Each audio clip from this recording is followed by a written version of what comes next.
හරි. හැමෝම සම්බන්ධ වෙලාද ඉන්නේ. අපි එනම් පටන් ගමුද? හ්ම්. හරි.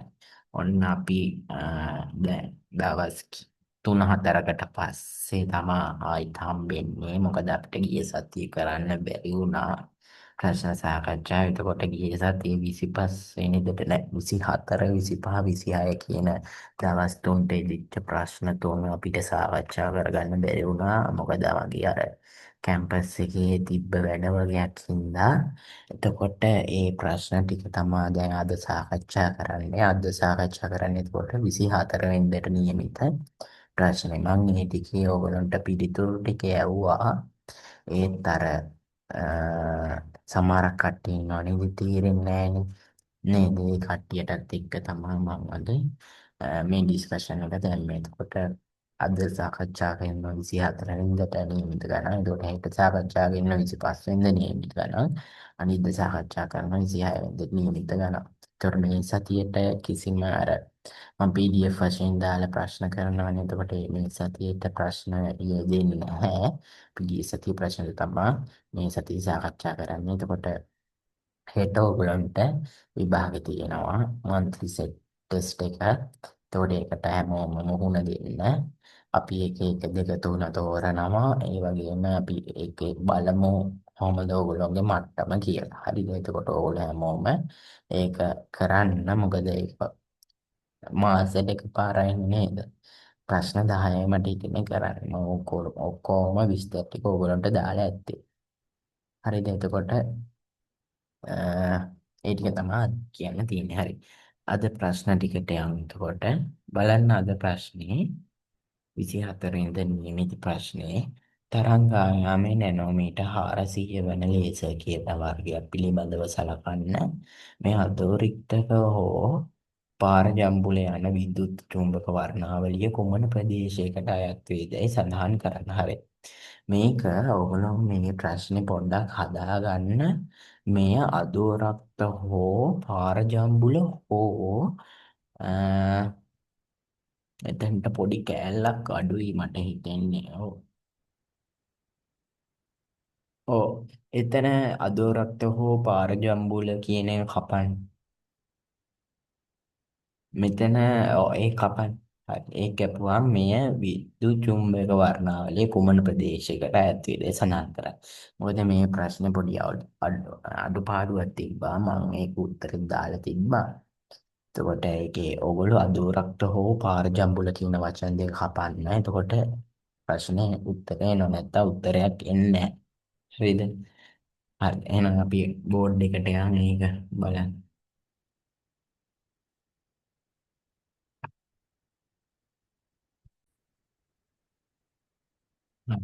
මම ඔන්න කලින් මැන්දා බලන්න ඔයගොල්ලෝ දන්නවද සුදු ආලෝකය ගැන?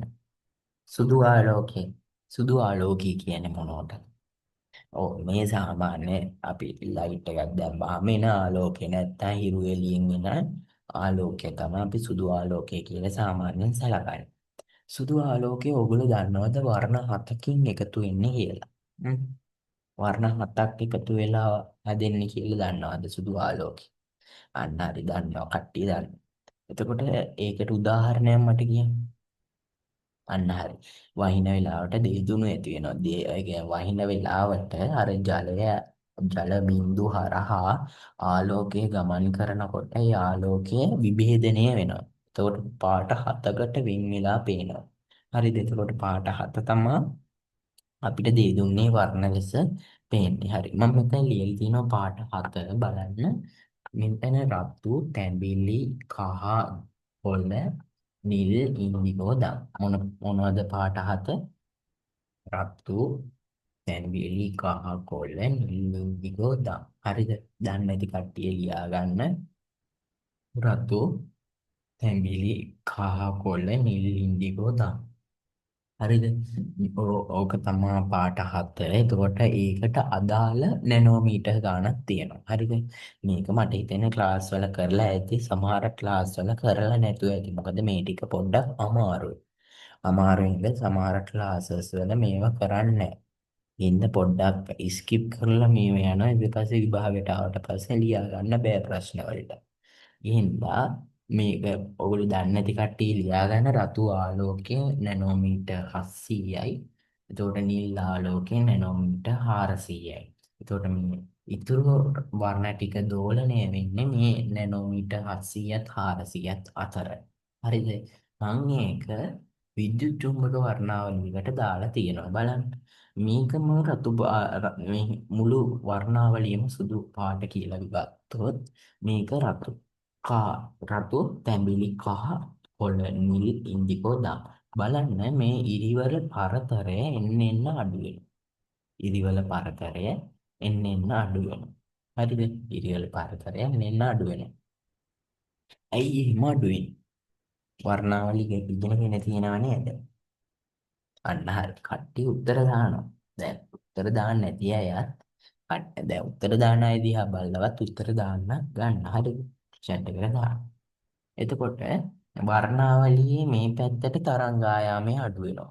තරංගායාමය අඩු වෙනකොට එතකොට මේ ඉරි අතර ලැම්ඩා මේ පැත්තට ලැම්ඩා අඩු වෙනවා. ලැම්ඩා අඩු වෙනවා මේ පැත්තට. ඒකින්ද මේ රේඛා එකිනෙක ලං වෙනවා. එතකොට මේ හරියට විතර ගියාම මේ හරියට විතර ගියාම රේඛා එක මත එක පිහිටනවා. හරිද? ඒක ඕගොල්ලෝ ඉගෙනගෙන ඇති ලයිමන් බාමර් පාෂන් ශ්‍රේණි වල. හරිද? මේකෙදි මේකට ඒක අදාළ වෙන්නේ නැහැ. මේකට අදාළ වෙන්නේ මේ නැනෝමීටර් දෙක. ප්‍රශ්නේ කියන්නේ නැනෝමීටර් 400 අයත් වෙන්නේ මේ කුමන ප්‍රදේශයකට? මොන ප්‍රදේශයකට? ආ නැනෝමීටර් 400 තියෙන්නේ කොතනද? මෙන්න මෙතන. එතකොට අයත් වන ප්‍රදේශය ගත්තාම අපි මේ පැත්තේ තියෙන්නේ අදෝරක්ත කිරණ. හරිද? IR. මේ පැත්තේ තියෙන්නේ අදෝරක්ත කිරණ. මේ පැත්තේ තියෙන්නේ පාරජම්බුල කිරණ. ඒ කියන්නේ මේ නැනෝමීටර් 400න් එහා පැත්ත පාරජම්බුල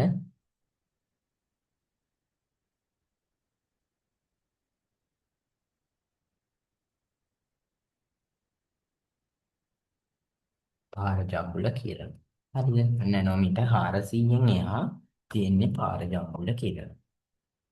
හරිද? ඒක ඔයගොල්ලෝ දැන් ලියා ගන්න. නැනෝමීටර් 700න් එහා තියෙන්නේ අදෝරක්ත කිරණ. නැනෝමීටර් 400න් එහා තියෙන්නේ පාරජම්බුල කිරණ. එතකොට මේකේ අහලා තිබුණේ ප්‍රශ්නේ අහලා තිබුණේ මේ අදෝරක්ත කිරණද පාරජම්බුල කිරණද කියලා. එතකොට ඒ දෙකම වෙන්න බෑනේ. මොකද නැනෝමීටර් 400න් එහා තමයි පාරජම්බුල කියන්නේ. එතකොට අදෝරක්ත කියන නැනෝමීටර් 700න් එහා. එතකොට 400 ඈත් වෙන්නේ පාරජම්බුල කිරණ වලට. එහෙනම් මේ ටිකට මොකද්ද අපි කියන්නේ? මේ කොටසට මොකද්ද කියන්නේ? අන්න හරි. එතකොට මේ කොටසට කියන්නේ ළමයි කියනවා. මොකක්ද මේ කොටස? ආ දෘශ්‍ය දෘශ්‍ය කොටස පේනවද? දෘශ්‍ය කොටස තමයි මේ තියෙන්නේ. හරිද? ඊතලයේ මෙතන දැම්මට මෙතන දෙන්නෝනේ. දෘශ්‍ය කොටස තමයි මේ තියෙන්නේ. හරිද? කියන්නේ නැනෝමීටර් 700ත් 400ත් අතර තියෙන දෘශ්‍ය කොටස. ඒ කියන්නේ අපිට අදෝරක්ත කිරණ පේනවද? නෑනේ අදෝරක්ත කිරණ පේන්නේ නෑනේ. දැන් ඔය පාරේ යද්දි අදෝරක්ත කිරණ පේනවද? ආ නෑනේ. පාර ජම්බුල කිරණ පේනවද? ඒත් නෑනේ. එහෙනම් අපිට ඒ දෙක පේන්නේ නැහැ. පේන්නේ නැති වුණාට අපිට සුදු ආලෝකය පේනවනේ. එහෙනම් සුදු ආලෝකය පේනවා නම් අපිට කියන්න පුළුවන් ඒ සුදු ආලෝකය දෘශ්‍යයි කියලා. ඒකට දෘශ්‍යයි නම් අපිට මේ පරාසය හඳුන්වන්න පුළුවන් දෘශ්‍ය පරාසය කියලා. මුළු ගොඩක් ළමයි මේ කොටස ඉගෙනගෙන නැහැ. ඒ වුණාට මම කියලා දෙනවා. මේක ඕගොල්ලෝ නෝට් ඩවුන් කරගන්න. හරිද? නැනෝමීටර් 700ත් 400ත් අතර පරාසය අපිට පේනවා. S2කට පේනවා. පේන හින්දා අපි කියනවා ඒ පරාසයට කියනවා දෘශ්‍ය පරාසය. දෘශ්‍ය පරාසය. මේ පැත්ත පේන්නේ නැහැ. කියන්නේ පාරජම්බුල කියන පැත්ත පේන්නෙත් නැහැ. අදෝරක්ත කියන පැත්ත පේන්නෙත් නැහැ. ඒ වුණාට අපිට සුදු ආලෝකයේ කොටස මේ කොටස පේනවා. හරිද? පේන හින්දා අපි මේ පරාසය කියනවා විද්‍යුත් චුම්බක වර්ණාවලියේ දෘශ්‍ය පරාසය කියලා. හරිද? දෘශ්‍ය පරාසය. ඔයගොල්ලෝ තවත් දන්නේ නැත්නම් පාරජම්බුල කිරණ වලට පස්සේ තියෙන්නේ UV කිරණ. UV කියන කියන්නේ පාරගම්බුල කියන වලටම තමයි. ඊට පස්සේ තියෙන X කියන. ඊට පස්සේ තියෙන ගැමා කියන. හරිද? මේකට පස්සේ X කියන. මේකට පස්සේ ගැමා කියන. හරිද? එහෙම තමයි තියෙන්නේ. ගැමා කියන. ගැමා කියන. එතකොට මේ පැත්තට යන්න යන්න මොනවද? තරංග ආයාමයේ අඩු වෙනවා. මේ පැත්තට යන්න යන 100 50 ඒ වගේ අඩු වෙවි යනවා. හැබැයි පාරජම්බුල කියන පැත්තට ගත්තාම පාරජම්බුල කිරණ වලට කලින් එනවා ශුද්ධ තරංග. දැන් පාරජම්බුල කිරණ වලට අදෝරක්ත කිරණ වලට කලින් එනවා ශුද්ධ තරංග. ශුද්ධ තරංග වලට කලින් එනවා ගුවන් විදුලි තරංග. ඒතකොට ඒ පැත්තට යද්දී තරංග ආයාමය වැඩි වෙනවා. වැඩි වෙනකොට සංඛ්‍යාතය වැඩි වෙන සංඛ්‍යාතය අඩු වෙනවා නේ. ඔව් සංඛ්‍යාතය අඩු වෙනවා. මොකද තරංග ආයාමයයි සංඛ්‍යාතයයි ප්‍රතිලෝමව තමයි සමානුපාතික වෙන්නේ. මම මේ කතා කරන්නේ ඔයගොල්ලෝ ඉගෙනගෙන ඇති කියලා සමහරක් ළමයි ඉගෙනගෙන නැහැ. ඉන්දා එතකොට ප්‍රශ්නෙට උත්තරේ වෙන්නේ නැනෝමීටර් 400ක් වෙන දෘශ්‍ය පරාසයට. ඒ කියන්නේ උත්තරේ දෘශ්‍ය පරාසය. දෘශ්‍ය පරාසය. දෘශ්‍ය පරාසය. හරි නේද? හරි. මොන හරි නෝට් ඩවුන් කරගන්න තියෙනවා නම් නෝට් ඩවුන් කරගන්න. තව මොන හරි තේරුම් නැත්තම් අහන්න. ඔය අහලා තියෙනවා අදෝරක්ත කිරණ වලට පස්සේ එන කිරණ ටික කියන්නේ කියලා. හරි. අදෝරක්ත කිරණ වලට කලින් එනවා ශුද්ධ තරංග ඊට කලින් එනවා ගුවන් විදුලි තරංග. ඒකට පිළිවෙලට ගත්තොත් ගුවන් විදුලි තරංග ශුද්ධ තරංග අදෝරක්ත කිරණ ඊට පස්සේ දෘශ්‍ය පරාසය දෘශ්‍ය කිරණ ඊට පස්සේ UV කිරණ කියන පාර ජම්බුල කිරණ ඊට පස්සේ S කිරණ ඊට පස්සේ ගැමා කිරණ. හරිද? ඊපස්සේ ගැමා කිරණ. හරි. මොන හරි නෝට් ඩවුන් කරගන්න හෝ ඉක්මනට කරගන්න. මොනවද තේරෙන්නේ නැත්නම් කියන්න. හරි නේද? ඉවරයි නේ හැමෝම. හරි. අපි එහෙනම් ඊළඟ ප්‍රශ්නට යමු. ඊළඟ ප්‍රශ්නේ තියෙන්නේ ඊළඟ ප්‍රශ්නේ තියෙන්නේ බලන්න අදාළ විකිරණයක ෆෝටෝන ශක්තිය කිලෝ ජූල් වලින් සඳහන් කරන්න. කියන්නේ අර කලින් නැනෝමීටර් 400ක් වන තරංගායාමේ ඒ කියන්නේ තරංගායාමේ නැනෝමීටර් 400ක් වන ලේසර් කිරණයේ විකිරණයක ෆෝටෝනයක ශක්තිය කිලෝ ජූල් වලින් ගණනය කරලා. හරි අපි ගණනය කරමු බලන්න.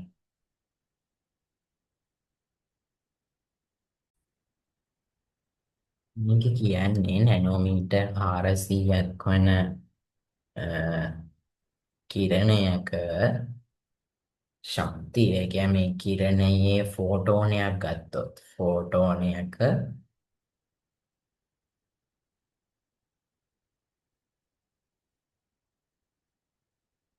ශක්තිය කිලෝ ජූල් වලින් තමයි හන්නේ. හරිද? ෆෝටෝනයේ ශක්තිය කියන්නේ නැනෝමීටර් 400ක් වන තරංග ආයාමයක් සහිත කිරණයක ෆෝටෝනයක ශක්තිය කිලෝ ජූල් වලින් තමයි හන්නේ. හරි. මේකෙදී අපි මොනවද දැනගන්න ඕන? හරි. මට කියන්න තරංග ආයාමයක් දන්නවා. හරිද? එතකොට කොහොමද ශක්තිය හොයන්නේ? මට කියන්න ශක්තිය හොයන සූත්‍ර ටික. ශක්තිය හොයන සූත්‍රය තමයි E සමානයි h nu. මේකට කියනවා අයින්ස්ටයින් සමීකරණය කියලා. පේනද? E සමානයි h nu. මේකට කියනවා අයින්ස්ටයින් සමීකරණය කියලා. තව සමීකරණයක් තියෙනවා. ඒක ගත්තොත් මම මේ හරිය ලියන්නම් ලැම්ඩා සමානයි නෑ මියු සමානයි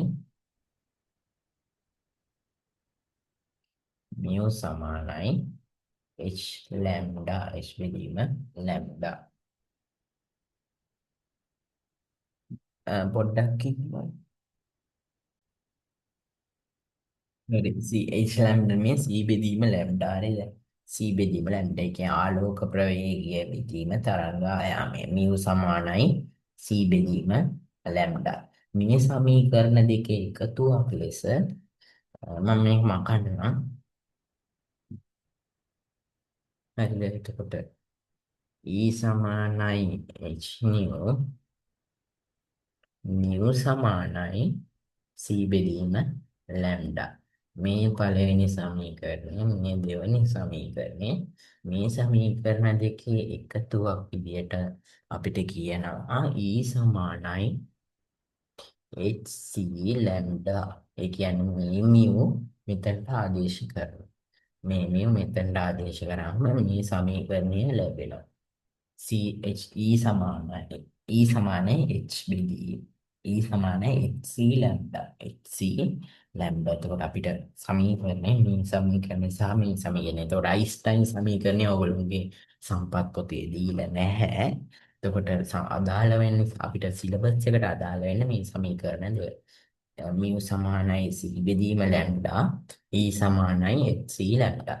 හරිද? ඔය සමීකරණ දෙක තමයි අපිට මේ සිලබස් එකට වැදගත් වෙන්නේ. හරිද? එතකොට අපි ප්‍රශ්නේ අහන්නේ මොකද්ද අපිට ප්‍රශ්නේ අහන්නේ නැනෝමීටර් 400ක් වන තරංගායාමයක ෆෝටෝනයක ශක්තිය කිලෝ ජූල් වලින්. හරි. අපි ගත්තොත් කොහොමද හොයන්නේ? කොහොමද හොයන්නේ? ෆෝටෝනයක ශක්තිය කිලෝ ජූල් වලින්. අන්න හරි. අපි මේ සමීකරණ දෙකෙන් මොන සමීකරණයද ගන්න කියලා මට කියන්න.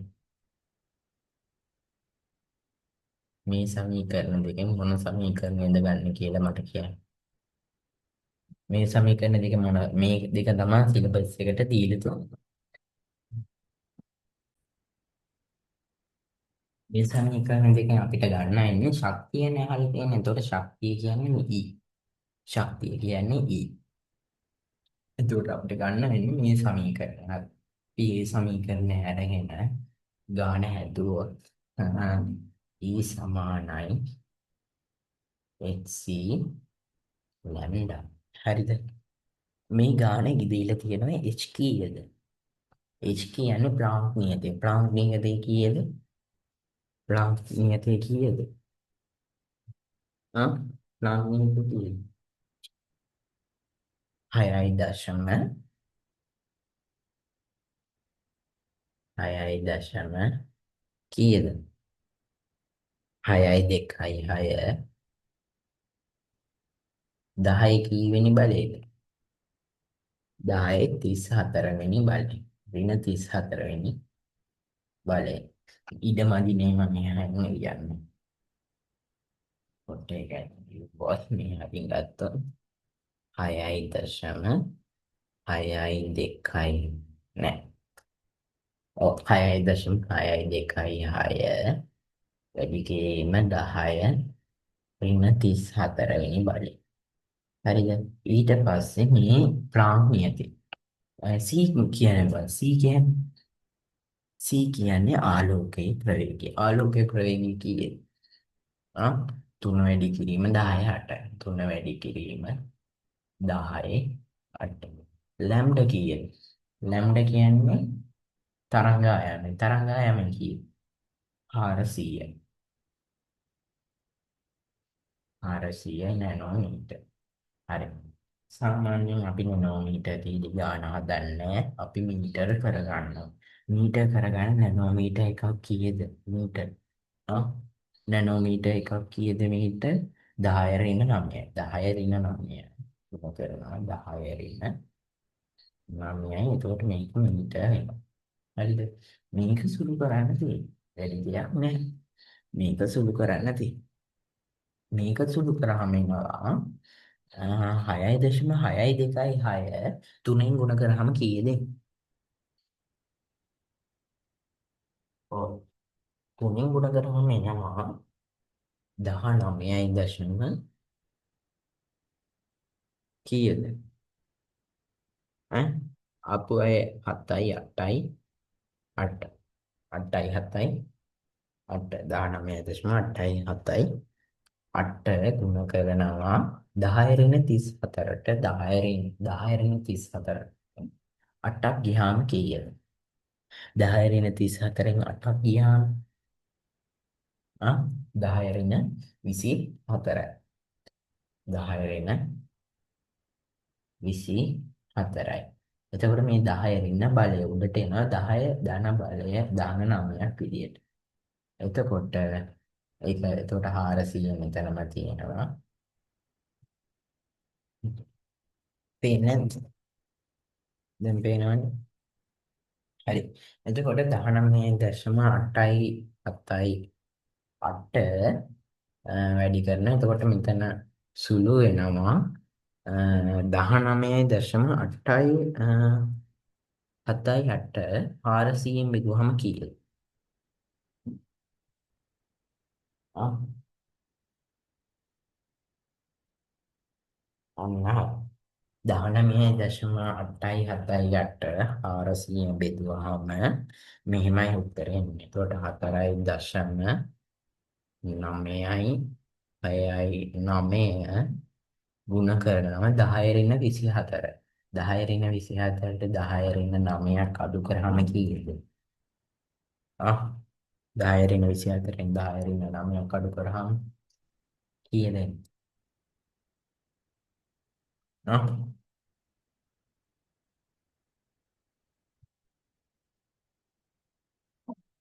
කීයද? 10 ඍණ 24න් 10 ඍණ 9ක් අඩු කරාම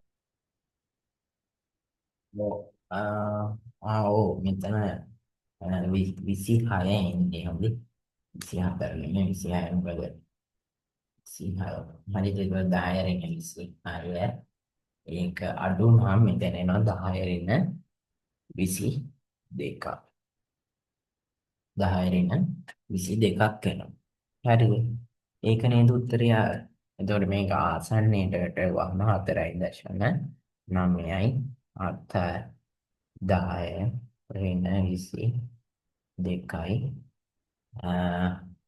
කිලෝ ජූල් වැඩි නේ. හරිද? එතකොට මෙතෙන්ට වෙනකන් ආවේ ජූල් වලින්. හරිද?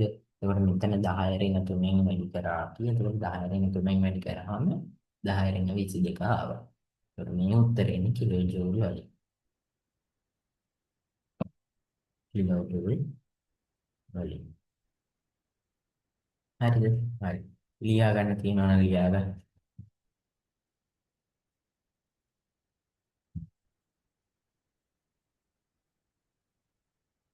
ඔව් මේකත් විභාග ගන්න.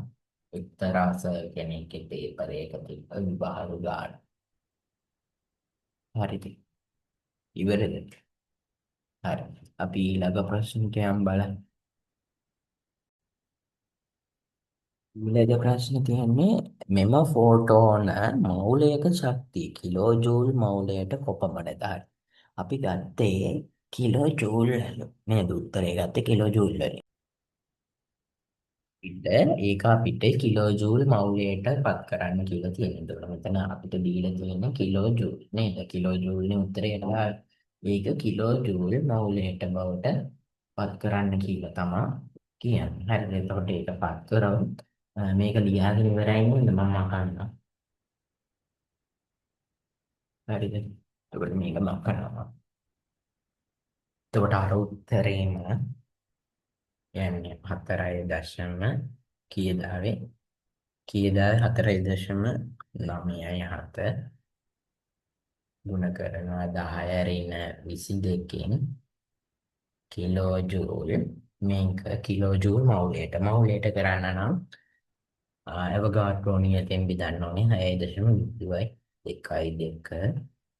වැඩි කිරීම 10 ඍණ 23 ගානට ඍණ 23 ධන 23 වෙලා 10 බලයක් විදියට එනවා ධන බලයක් විදියට උත්තරේ කීයද ඈ උත්තරේ කීයද ඈ ඔව් 299 සමානයි 299.3යි මේක මෙතනින් දශම කියන්නේ මේක එන්නේ උත්තරේ එන්නේ 299.3 නෙමෙයි උත්තරේ එන්නේ 29.9 ගුණ කරනවා. මෙතන 10ට 23 කියන්නේ 10 බලයක් එක බලයක් වෙනවා. එතකොට ඒක මේකෙන් ගුණ කරාම 299 දශම ස්ථානයේ මේ පැත්තට යනවා 0.3 කිලෝ ජූල් මවුල යට උත්තරේ 299.3 කිලෝ ජූල් මවුලයට. හරි. ලියාගත්තේ නැති එළියාව උත්තරේ එන්නේ 299.3 කිලෝ ජූල් මවුලයට. හරි. ඕගොල්ලෝ දාපු උත්තරවලත් මම කලින් උත්තර ටික දැම්මා. ඒකෙත් උත්තරවලත් තිබි මේ ගණන්නේ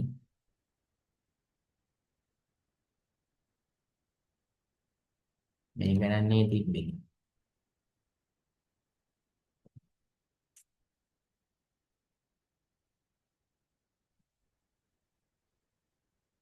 සෝරි. මෙතන මොනවා හරි අවුලක් කියන්නේ මේක. මොකක් හරි අවුලක් ගියා. මම මේ උත්තරේ දැම්මේ. උත්තරේ මම හදුවා කලින්. ඒ කියන්නේ මම ඕගොල්ලන්ට උත්තර ටික දාන්න මම පොලේක හැදුවනේ ඔය ගාන. මම මෙහෙම නෙමෙයි හැබැයි මොකක් හරි අවුලක් ගියා. මොකක්ද අවුල? chat එකට දාන්න බලන්න. හරි. මෙතන තියෙන්නේ මෙතන ඒකකින් මවුලයක් ගන්න. එතකොට මේක බෙදලා හරියන්නේ නැහැ. යෝ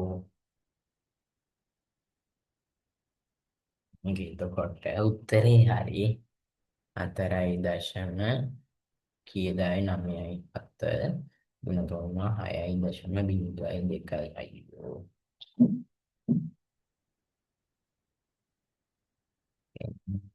4.9 ගුණ කරනවා 10 ඍණ 22 ගුණ කරනවා 6.02 වැඩි කරනවා 10 ඍණ 23 මේක කිලෝ ජූල් මේකේ ඒකකයේ කිලෝ ජූල් මේකේ ඒකකයේ මවුල යට. එතකොට උත්තරේ එන්නේ මේ දෙකේ කිලෝ ජූල් මවුලයට. මම මේක තමයි බැලුවේ මොකද මෙතන අවුල කිව්වේ කියලා. මොකද මම උත්තරේ ගත්තට මම උත්තරේ ගත්තේ මම හදලා. මෙතන ධන එන්නේ. ධන විශේෂ. මොකද මම කලින් ඕගොල්ලන්ට ගාන හැදුවනේ මම ඒකේ ඉඳ මේ ඉච්චර මේක බැලුවේ නෑ. ඒකේ ඉඳ මම හදාගෙන ගියා. එතන එන්නේ කිලෝ ජූල් මවුලයට. කිලෝ ජූල් මවුලයට. හරිද? හරි. ලියාගත්තේ නැති ලියාගන්න. හරි එතකොට අදට නියමිත ප්‍රශ්න ටික ඉවර වෙනවා. එතකොට ඊළඟට තියෙන්නේ අපිට